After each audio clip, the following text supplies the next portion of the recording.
चलिए आगे बढ़ते हैं। हनुमान जयंती पर लखनऊ के मंदिरों में इस वक्त भव्य तैयारियां चल रही हैं।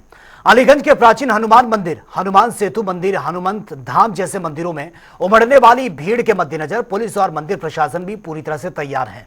मंदिर में भंडारे का भी आयोजन होता है और साथ ही हनुमान पाठ और आरती भी होगी।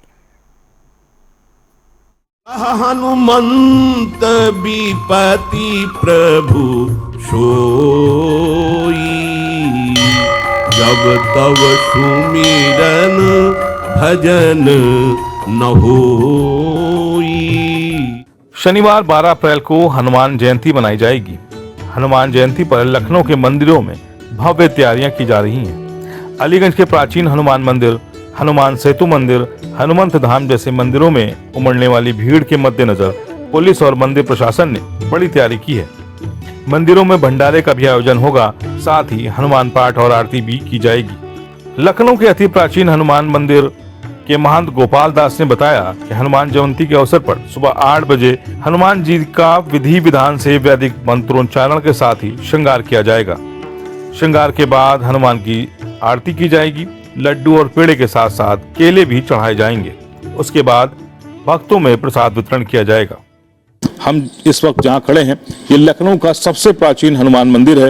इसको कई मायने में इस मंदिर को जाना जाता है। एक तो ये इसकी प्राचीन तो है ही, इसकी एक अलग दिव्यता है, लेकिन सबसे बड़ी बात यह है कि ये हिंदू मुस्लिम एकता का प्रतीक भी है, क्योंकि जो सामने मंदिर का सबसे ऊपर जो आप देख रहे हैं, ये जो चांद है, ये इस बात का प्रतीक है कि यहाँ पर एक समय में जो लखनऊ के नवाब थे सिराजुद्दौला, उन्होंने इसका बताया जाता है कि निर्माण कराया था, क्योंकि उनकी औलाद नहीं हो रही थी, यानी कि उनको पुत्र रत्न की प्राप्ति नहीं हो रही थी। इस वजह से उनकी पत्नी ने मन्नत मांगी थी और कहा था कि अगर इस उनको पुत्र मिलता है, भगवान की तरफ से कृपा होती है, तो इसके बाद वो मंदिर का निर्माण कराएंगे। कहा यह भी जाता है कि अयोध्या से वो एक प्रतिमा लेकर हनुमान की निकले थे और ये कहा गया था कि जहां पर भी इस प्रतिमा को आप रख देंगे वहीं पर इसका मंदिर का निर्माण कराया जाएगा।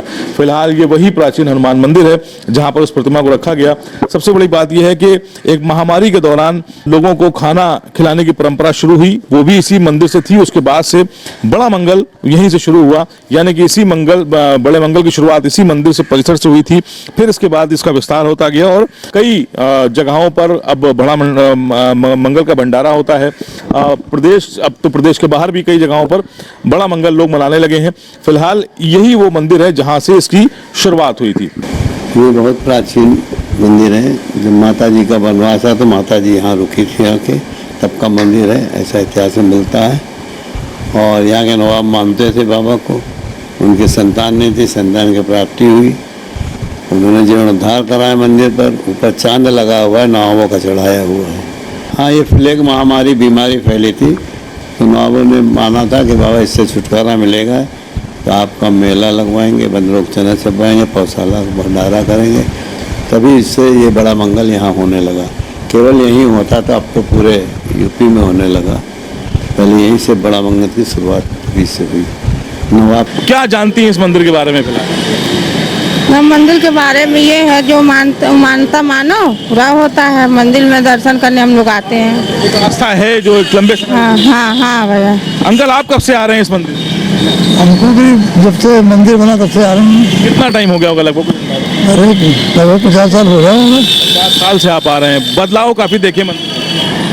बदलाव क्या, दिन प्रतिदिन एक तो शक्तिमान है ही है, दिन प्रतिदिन भीड़ लग रही है भक्तों की और मान्यता बढ़ रही है। विदेश के लोग पत्र द्वारा यहाँ मान्यता करते हैं, मनौती करते हैं। यहाँ पुजारी पत्र पढ़ते हैं हनुमान जी के सामने। हम लखनऊ के रहने वाले, हम अधिवक्ता यहाँ के, और यहाँ हनुमान जी को बहुत मानते हैं। हनुमान से तो हर मंगलवार को आते हैं और हमें काफी अच्छा लगता है यहाँ पे। कितना समय देते हैं? हम 1 घंटा देते हैं पूरा हनुमान जी को। नीम करोली बाबा की से मेहरबानी है, उन्हीं के प्रेरणा से, उन्हीं के शक्ति से सब निर्माण हुआ है। जगह जहाँ बैठ जाते हैं वहाँ हनुमान जी की स्थापना करते हैं, उन्हीं का नाम बहुत। हम लखनऊ के एक ऐसे मंदिर पर खड़े हैं जिसका इतिहास 500 साल से ज़्यादा पुराना है। ये छाछी कुआं हनुमान मंदिर है और ये सामने जो राम जिस पर लिखा हुआ आप देख रहे हैं, ये एक कुआं है। इसको फिलहाल बंद कर रखा है ताकि कुछ बच्चे इसमें इनको नुकसान ना हो सके, इसलिए यहाँ पर इसको ढक कर रखा गया है। लेकिन इस मंदिर का इतिहास बहुत पौराणिक है, बहुत प्राचीन मंदिरों में इसकी गिनती होती है। लखनऊ के पुराने लखनऊ में ये मंदिर है, करीब 500 वर्ष पुराना है और इसका नाम छाछी कुआं इसलिए पड़ा कि यहाँ कुएं से छाछ निकली थी। बाबा जी रहते थे, बाबा परमेश्वर दास जी, वो आए थे यहाँ पे, तो यहीं रहते ये कुआं, और यहाँ बंजारे वाले कुएं के नाम से कुआं फेमस था। तो वो यहीं अपना स्थान बनाए रहने के लिए कुटिया बनाई अपनी।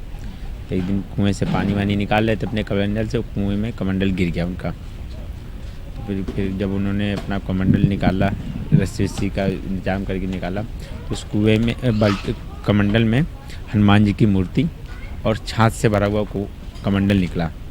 और बाबा जी ने फिर मूर्ति को स्थापित किया यहाँ पे, और कमंडल को उसी कुएं में पलट दिया छाछ को, तो पूरा कुआं ही छाछ का हो गया। ये 500 वर्ष से ज़्यादा पुराना मंदिर। यहाँ पे गोस्वामी तुलसीदास जी भी आ चुके हैं। लखनऊ में 2 ही जगह आए थे, एक यहाँ पे और एक ऐशबाग रामलीला ग्राउंड पे, 2 ही जगह आए थे। और यहाँ पे कहते हैं कि कुछ श्री रामचरितमानस के कुछ दोहे यहाँ पे बैठ के उन्होंने लिखे हैं। 2-4 दिन यहाँ विश्राम किया। लेकिन इस छाछी कुएं के बारे में ये ज़रूर बताना ज़रूरी है कि ये 500 साल का एक ऐसा ऐतिहासिक मंदिर है जिसमें कई ऐसे इतिहास हैं जो इसमें दबे हुए हैं। इस मंदिर का इतिहास से लेना देना है, उसके साक्ष्य इसमें मिलते हैं। फिलहाल इस पौराणिक मंदिर और इस प्राचीन मंदिर की में अब श्रद्धालुओं की भीड़ उमड़ने वाली है। बड़ी संख्या में यहाँ पे श्रद्धालु नजर आने वाले हैं। कैमरा पर्सन रियाज के साथ तौकीर किदवई, जनता टीवी, लखनऊ।